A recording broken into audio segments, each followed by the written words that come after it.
Dalam nama Bapa dan Putra dan Roh Kudus. Amin. Tuhan bersamamu dan bersama rohmu. Inilah Injil suci Yesus Kristus menurut Matius. Dimuliakanlah Tuhan. Pada suatu hari Yesus memanggil ke-12 muridnya dan memberi mereka kuasa untuk mengusir roh-roh jahat dan melenyapkan segala penyakit serta segala kelemahan. Inilah nama ke-12 rasul itu. Pertama, Simon yang disebut Petrus dan Andreas saudaranya, Yakobus anak Zebedeus dan Yohanes saudaranya, Filipus dan Bartolomeus, Thomas dan Matius pemungut cukai, Yakobus anak Alfeus dan Tadeus, Simon orang Zealot dan Yudas Iskariot yang mengkhianati Yesus. Ke-12 murid itu diutus oleh Yesus dan ia berpesan kepada mereka, janganlah kalian menyimpang ke jalan bangsa lain atau masuk ke dalam kota Samaria, melainkan pergilah kepada domba-domba yang hilang dari umat Israel. Pergilah dan wartakanlah kerajaan surga sudah dekat. Demikianlah Injil Tuhan. Terpujilah Kristus. Saudari-saudara yang dikasihi Tuhan dan yang saya gemateni, renungan harian saya tanggal 8 Juli 2020 ini berjudul Berani Coba, Siapa Takut. Bacaan dari Matius 10 ayat 1-7. Saudari-saudara, bacaan pada hari Selasa, Yesus menyatakan bahwa banyak tuaian tetapi pekerja-pekerjanya sedikit. Bacaan hari ini, Yesus menyiapkan sebuah tim yang jumlah personilnya ada 12. Dalam perkembangan selanjutnya, ke-12 orang itu ditambah lagi dengan Paulus, Lukas, dan Markus. Loh kok jumlahnya lebih dari 12 ya? Angka 12 itu menunjukkan tradisi Israel, yaitu ke-12 suku Israel. Tetapi dalam perkembangan selanjutnya sesuai dengan kebutuhan, setelah mereka terpisah dari agama Yahudi, jumlah mereka bertambah sesuai dengan kebutuhan. Seperti halnya kesebelasan PSSI misalnya. Namanya kesebelasan, tetapi jumlahnya pasti lebih dari 11. Minimal 22. Sebab kalau jumlahnya cuma 11, kalau mereka mau latihan bagaimana? Minimal kan harus ada 22 orang. Perkembangan selanjutnya, tim para rasul itu dilanjutkan oleh tim para uskup. Jadi para uskup itu merupakan pengganti dan penerus para rasul.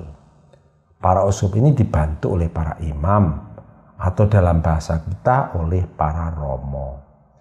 Para romo diganti oleh para calon romo yang setelah menempuh pendidikan khusus ditabiskan menjadi romo. Nah, tidak seperti biasanya saya bicara yang gembira-gembira. Sekarang saya bicara dengan yang susah-susah. Nah, mulai. Susahnya jumlah para romo dan umat ini tidak sebanding. Jumlah umat tidak bisa dilayani dengan baik oleh tenaga para romo yang tersedia. Susahnya, jumlah romo baru juga lebih sedikit dibandingkan dengan para romo yang sepuh. Jadi, gereja kita sangat membutuhkan penambahan jumlah personil romo. Tanpa memperhitungkan kualitasnya, jelas masih sangat dibutuhkan tenaga imam. Sayangnya, dalam kesempatan ini saya tidak bisa menampilkan data numerik.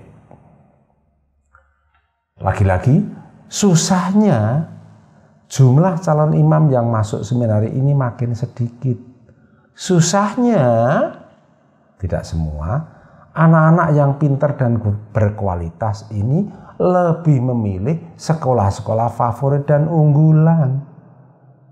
Saudara-saudara, setiap bulan umat paroki memberikan sumbangan untuk pendidikan calon imam melalui amplop persembahan. Kartu biru di dalam paroki kita. Demikian juga paroki kita juga memberikan sumbangan, mentransfer setiap bulan ke seminari. Baiklah kalau sumbangan itu juga dirasakan dan dinikmati oleh umat kita sendiri. Jadi silakan mengirim umat kita untuk ikut menikmati sumbangan itu.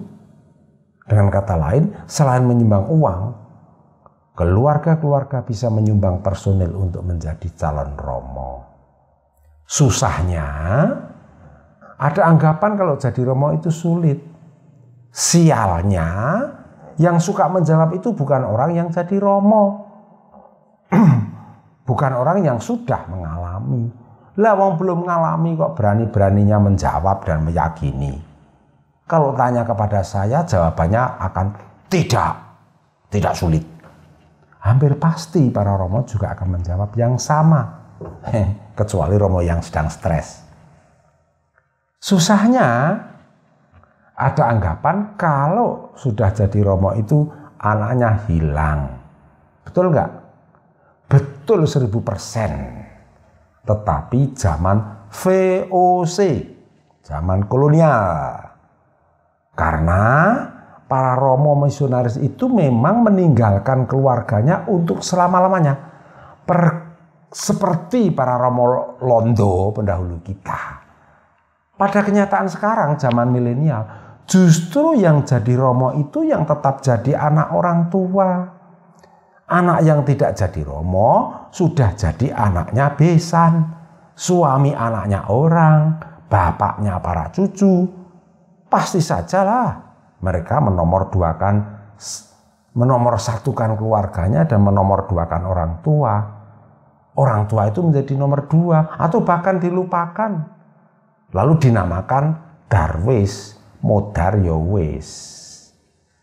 Nah, sorry untuk supaya mudah diingat saya menggunakan kata-kata kasar.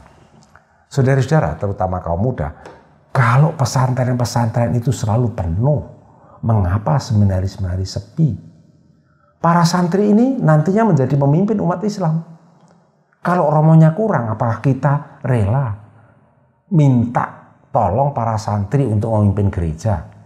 Ayolah, cobalah beramai-ramai ikut tes masuk seminari.